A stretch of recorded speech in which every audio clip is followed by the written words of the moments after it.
Okay, so hello everyone again. This was the place where we left in the last video. And one more thing, एक suggestion जो मुझे मिला है from YouTube itself, like from the persons who are watching the videos, they are saying to keep Hindi language as well.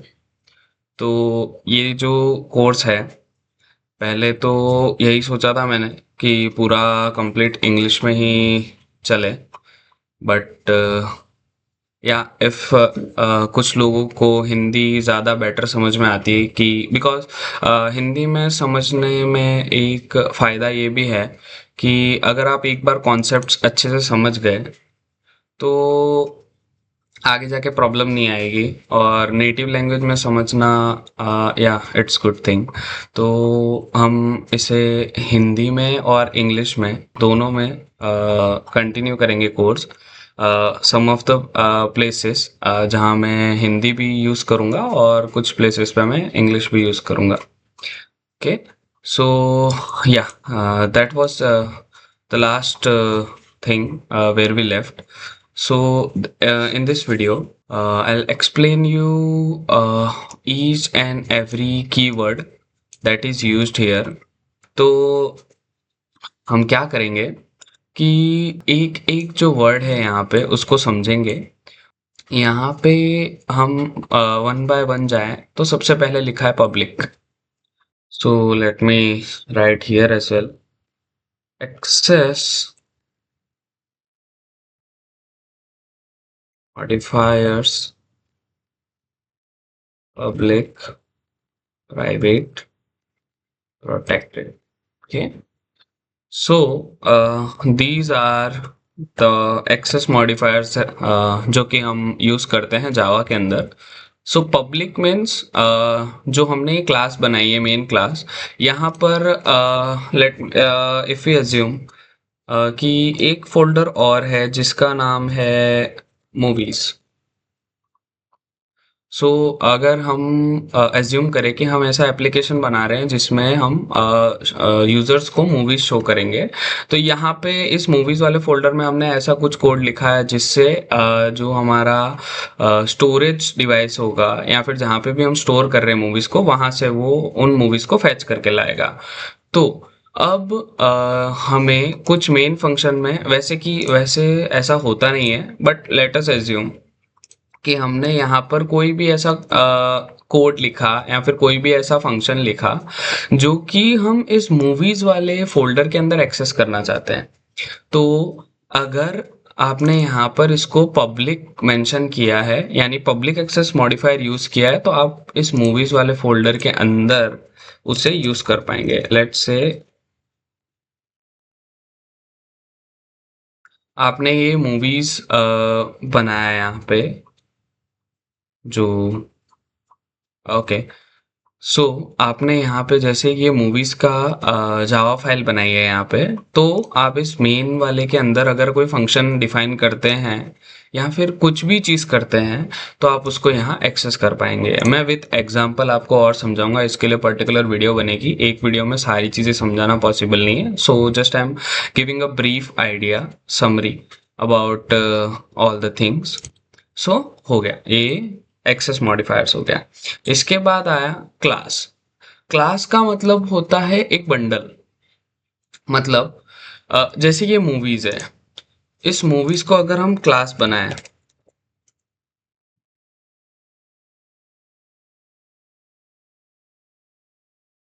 जैसे अब हमने यहाँ पे इस मूवीज को एक क्लास बनाया, तो इस मूवीज वाले फंक्शन मतलब मूवीज वाली क्लास के अंदर अगर मैं कोई ऐसा फंक्शन लिखूं जो इससे रिलेवेंट नहीं है, मीन्स मूवीज के अंदर क्या क्या हो सकता है। एक तो फेच मूवीज हो सकता है, एक क्वालिटी चेंज हो सकता है। जैसे हम यूट्यूब पर भी वीडियोस देखते हैं तो रियल टाइम पे वो क्वालिटी चेंज नहीं होती है, ऑलरेडी एक पर्टिकुलर वीडियो की अलग अलग क्वालिटी में वीडियोस प्रेजेंट होती है डेटाबेस में। तो वहाँ से जैसे ही आप क्वालिटी चेंज करते हो तो उस टाइम फ्रेम के अकॉर्डिंग वो दूसरी जो वीडियो की क्लिप है वो फेच करके शो करता है। तो ये जैसे दो फंक्शन हो गए। अब यहाँ पे मैं ऐसा कोई फंक्शन लिख दूं कि ऐड यूजर प्रोफाइल पिक्चर। अब तो अब जो मैंने ये ऐड यूजर प्रोफाइल पिक्चर लिखा है, जैसे कि हमारा जो एप्लीकेशन है उसमें यूजर प्रोफाइल पिक्चर भी ऐड कर सकता है उसकी, बट अब ये इससे रिलेवेंट नहीं है। मीन्स मूवीज का और प्रोफाइल पिक्चर का कोई कनेक्शन नहीं है। ओके, सो हम क्या कर सकते हैं, इनको इस प्रोफाइल पिक्चर वाले जो फंक्शन को हम कहीं और डिफाइन करेंगे। जैसे कि हम एक नया पैकेज बना सकते हैं प्रोफाइल, और उस प्रोफाइल के अंदर हम बना सकते हैं प्रोफाइल डॉट जावा। अब हम क्या करेंगे,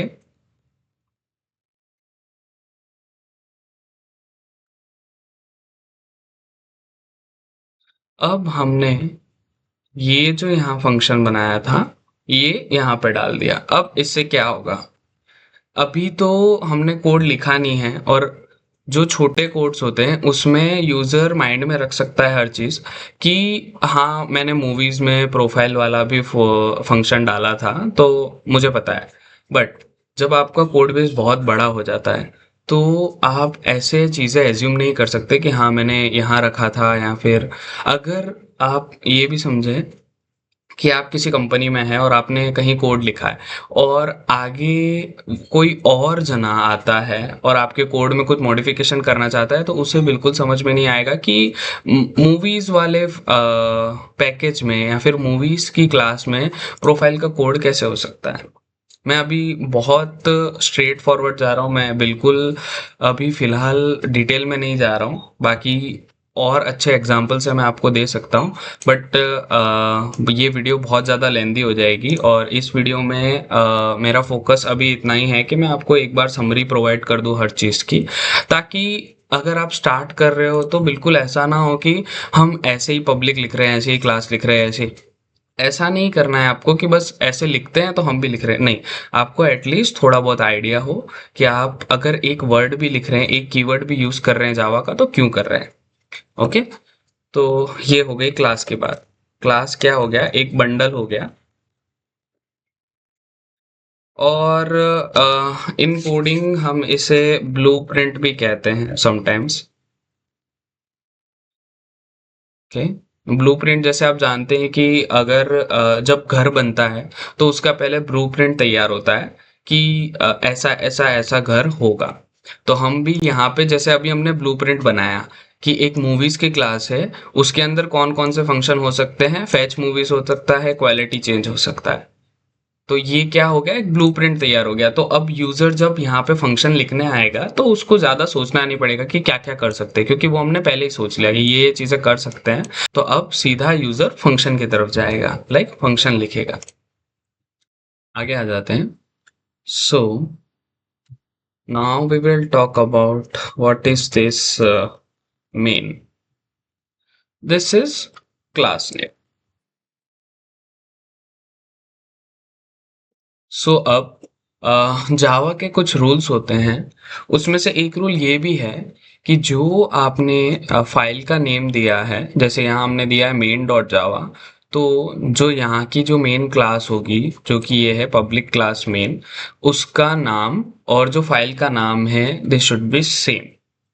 अगर यहाँ पर मैं मेन एक्स वाई जेड अगर ऐसा कुछ नाम दे देता हूँ तो it will give error. The public type main x y must be defined in its own file. Means ये जो मेन एक्स वाई जी है ये इस फाइल से बिलोंग नहीं करता है। हमारा जो कंपाइलर कहना चाह रहा है कि अगर आपको मेन एक्स वाई जी फंक्शन लिखना है जो कि आपका मेन क्लास होगी, वो आप एक ऐसे फाइल में लिखें जिसका नाम मेन एक्स वाई जी है। यहाँ आप डिफाइन इसे नहीं कर सकते, बट अगर हमने इसको मेन किया सो या इट्स वर्किंग। ओके, इसके बाद आते हैं फिर से पब्लिक, जैसे कि बताया मैंने कि क्लास में हमने पब्लिक क्यों यूज़ किया था, बिकॉज हम इसको एक्सेस करना चाहते हैं। अगर इसको हम प्राइवेट बना दें, जो कि आप जो टॉप लेवल क्लास है उसको प्राइवेट नहीं बना सकते कभी। जैसे मैं यहाँ पे एक और क्लास बनाता हूँ, अगर मैं इसको प्राइवेट बनाना चाहता हूँ तो मैं नहीं बना सकता हूँ, बिकॉज हमें कोई तो ऐसा पार्ट होगा जो कि पब्लिक करना पड़ेगा ताकि जो हमारा कंपाइलर है उसको एक्सेस कर पाए। अगर मैंने टॉप लेवल जो क्लास है, मींस इसके ऊपर कुछ नहीं है, ये किसी के अंडर नहीं आ रहा है, ये डायरेक्टली हमने डिफाइन किया है। अगर मैंने इसी को प्राइवेट बना दिया तो मैं इसको एक्सेस ही नहीं कर पाऊंगा, लाइक जो कंपाइलर है मेरा वो इसे एक्सेस ही नहीं कर पाएगा, तो हम डायरेक्टली प्राइवेट क्लासेस नहीं बना सकते। ओके, अभी हाँ, हम प्राइवेट फंक्शन जरूर बना सकते हैं।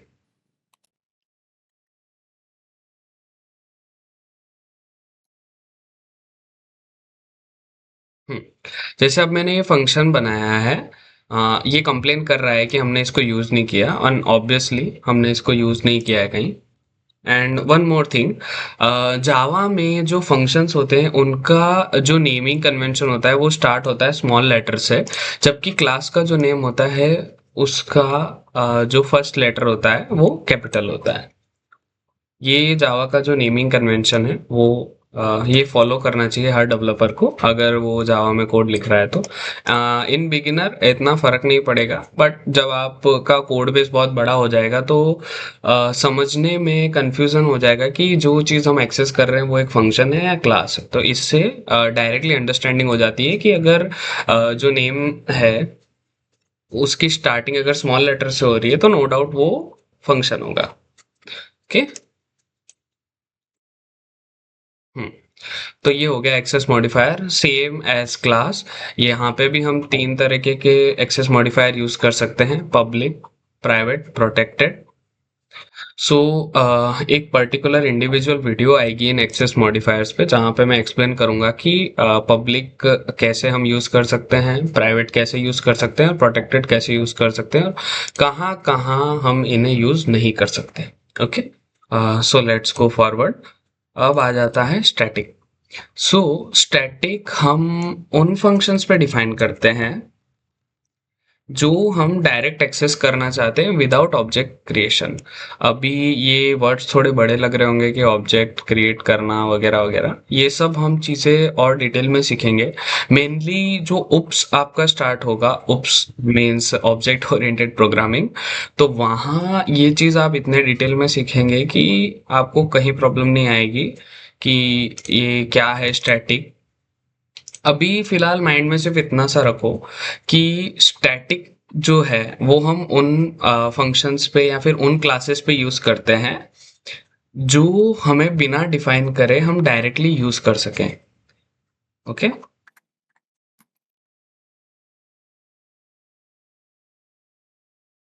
ठीक है, अभी फिलहाल स्टैटिक इतना ही समझिए, मैं इसको और डिटेल में आपको समझाऊंगा, बट हाँ उसमें थोड़ा टाइम लगेगा क्योंकि अभी मैं जल्दी जल्दी समझा दूंगा तो आप और कंफ्यूज हो जाओगे। लाइक जो चीज़ें हैं माइंड में जंबल हो जाएगी, तो इजी कॉन्सेप्ट्स है फिर भी समझने में प्रॉब्लम होगी, तो इससे हम नेक्स्ट वीडियो में कंसिडर करेंगे इसको पूरा समझाना। फिर आ जाते हैं वॉइड। अब ये वॉइड क्या है? सो हर फंक्शन का एक रिटर्न टाइप, इसको कहते हैं रिटर्न टाइप। रिटर्न टाइप का मतलब होता है कि जब आपका फंक्शन कंप्लीट हो जाएगा, जैसे इस फंक्शन का काम क्या है, system dot out dot print l n, मतलब प्रिंट करना है हेलो वर्ल्ड, इसके अलावा ये फंक्शन और कुछ नहीं करेगा। मीन्स इसके बाद ये फंक्शन एंड हो जाएगा।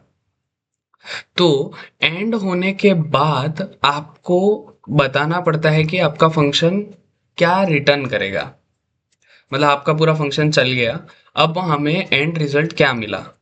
यहाँ तो आप कह सकते हैं वॉइड, जो कि यहाँ पे भी प्रेजेंट है, कि आपका फंक्शन कुछ भी रिटर्न नहीं करेगा। वॉइड मतलब खाली, मतलब कुछ रिटर्न नहीं होगा। यहाँ पे हम कुछ भी रिटर्न नहीं कर रहे हैं, हम सिर्फ प्रिंट कर रहे हैं और रिटर्न हम कुछ भी नहीं कर रहे हैं। और रिटर्न टाइप आप चाहे जो बना सकते हो। फॉर एग्जाम्पल, अगर आप चाहते हो कि आप कोई ऐसा फंक्शन लिखो जो कि इंटीजर वैल्यू रिटर्न करे। अब ये जो डेटा टाइप्स है ये भी मैं आपको समझाऊंगा। जो ये इंटीजर है ये एक डेटा टाइप है, तो डेटा टाइप की एक अलग से वीडियो आएगी, वहां पे मैं समझाऊंगा। तो ये जो रिटर्न है ये सॉरी यहाँ ये जो रिटर्न टाइप है वो आपको एक्सप्लेन करता है कि जो आपका फंक्शन है वो क्या रिटर्न करेगा। अभी इसको यहाँ तक ही रखते हैं, इस क्योंकि अभी और समझाऊंगा तो कंफ्यूजन क्रिएट हो जाएगा।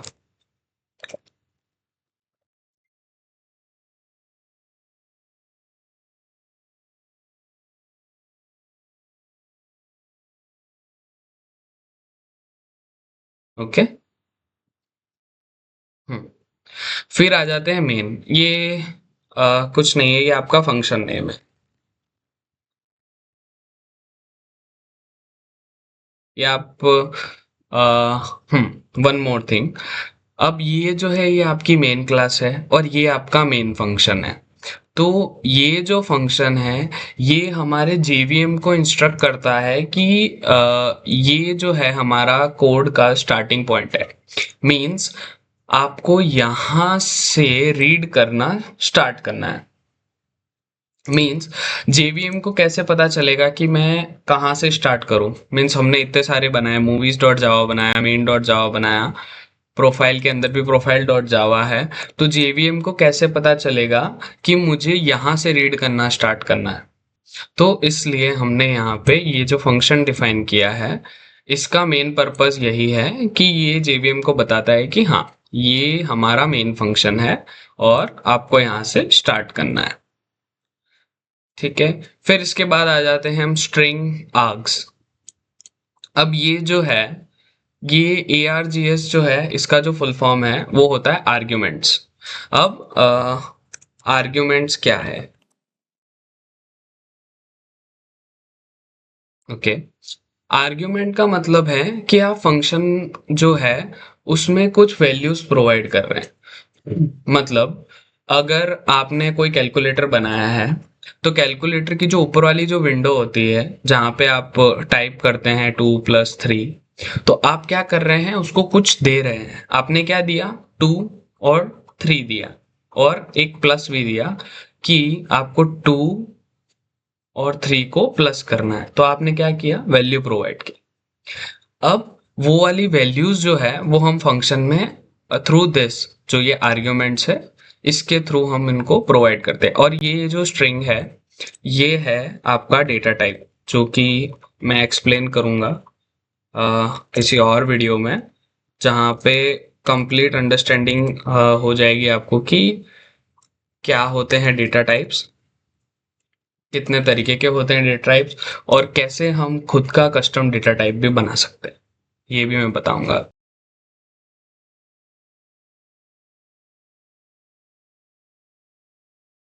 फिर आ जाते हैं ये जो हमारा फंक्शन है इस पे। तो जैसा मैंने समझाया था कि जो क्लास के नेम होते हैं जावा में वो हमेशा स्टार्ट होते हैं कैपिटल लेटर से। तो यहाँ पर जो सिस्टम है ये एक क्लास है जिसका कैपिटल लेटर एस है, जो डिफाइन कर रहा है कि हाँ ये क्लास है। तो हमें मतलब जाके और चेक करने की जरूरत नहीं है कि ये क्लास है या नहीं है। अगर वो कैपिटल लेटर है तो वो क्लास है। और इस क्लास के अंदर एक ऑब्जेक्ट है जिसका नाम है आउट, जिसका डेटा टाइप है प्रिंट स्ट्रीम। अभी के लिए समझिए कि जो ये प्रिंट स्ट्रीम है ये एक क्लास है और ये जो आउट है ये इसका एक ऑब्जेक्ट है। मतलब ये प्रिंट स्ट्रीम एक ब्लूप्रिंट था और ये आउट जो है ये एक घर है। अब उस घर के अंदर एक रूम है, उस घर के अंदर जो रूम है अब आपको उसके अंदर जाना है। तो इस आउट के अंदर ये फंक्शन है प्रिंट एलन जो कि आपको यूज करना है। तो आप क्या करेंगे? आपने सिस्टम क्लास ली, सिस्टम के अंदर एक आउट ऑब्जेक्ट था, उसके अंदर ये फंक्शन था प्रिंट एलन जो कि क्या करता है, जो भी आप इसको स्ट्रिंग प्रोवाइड करते हैं, स्ट्रिंग मतलब जो अपने अल्फ़ाबेट्स होते हैं या फिर कोई भी वैल्यू है जो भी आप लिख सकते हैं कीबोर्ड से, वो हम इसे प्रोवाइड करेंगे। तो ये फंक्शन हमें उसको कमांड लाइन में प्रिंट करके देगा। इसका मेनली इतना ही काम है। और ये जो है सिस्टम आउट, ये सब प्री डिफाइंड जावा की लाइब्रेरीज है, उसके अंदर से ही आता है। सो ये हो गई एक बेसिक अंडरस्टैंडिंग, जो हमारा फर्स्ट कोड था जो हमने लिखा था, उसकी एक बेसिक अंडरस्टैंडिंग हो गई कि हाँ पब्लिक क्या है, स्टैटिक क्या है, वॉइड क्या है। तो ये सब जावा के कन्वेंशंस है, उसके थ्रू ही आपको जाना है। जिससे क्या होगा कि जो आपकी कोड लिखने की जो क्वालिटी है वो बहुत सही रहेगी। मीन्स जो कोड क्वालिटी होती है वो बहुत मैटर करती है जब आप एक इंडस्ट्री में जाते हैं, जब आप एक कंपनी में जाते हैं। आज आप कुछ भी लिखें, आपकी जो कॉलेज फैकल्टी होगी या स्कूल फैकल्टी होगी वो कंसिडर कर लेंगे एक बार। वैसे तो शायद वो भी टोक सकते हैं इस बात पे, बट हाँ एक बार वो कंसिडर कर लेंगे कि चलो ठीक है। बिकॉज वो उतना एक्सपेक्ट नहीं करते आपसे कि आप बहुत ज़्यादा कोड क्वालिटी मेंटेन करें। बट जब आप इंडस्ट्री में जाएंगे तब कोड क्वालिटी बहुत मैटर करेगी। अगर आपने कोई यहाँ पे क्लास बनाई, माय नेम,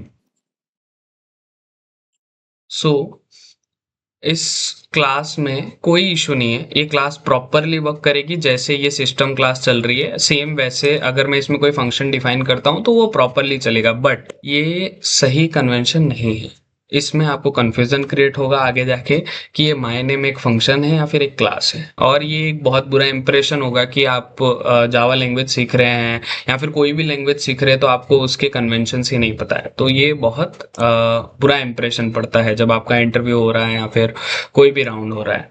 ओके, तो ये चीज़ें ध्यान रखना। और या that's it for this video.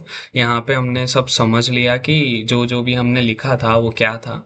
और इसके अपकमिंग जो वीडियोस आएगी उसमें हम और टॉपिक्स जानेंगे जावा के बारे में।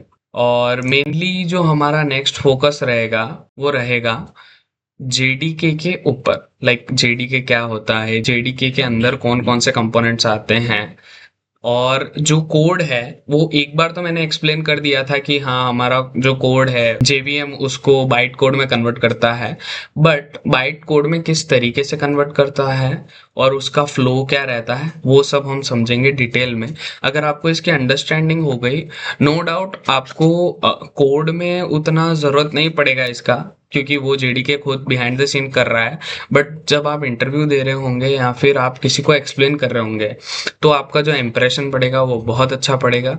और आपकी जो अंडरस्टैंडिंग होगी वो बहुत डीप लेवल होगी, क्योंकि बहुत सारे जने होते हैं जिन्हें जावा तो आती है बट जेडीके, जेआरई और जेवीएम ये सारे टर्म्स के बारे में डीप लेवल इंफॉर्मेशन नहीं होती है। तो वहां पे आप एक अलग स्टैंड आउट परफॉर्म करेंगे। So let's end up this video. Thank you.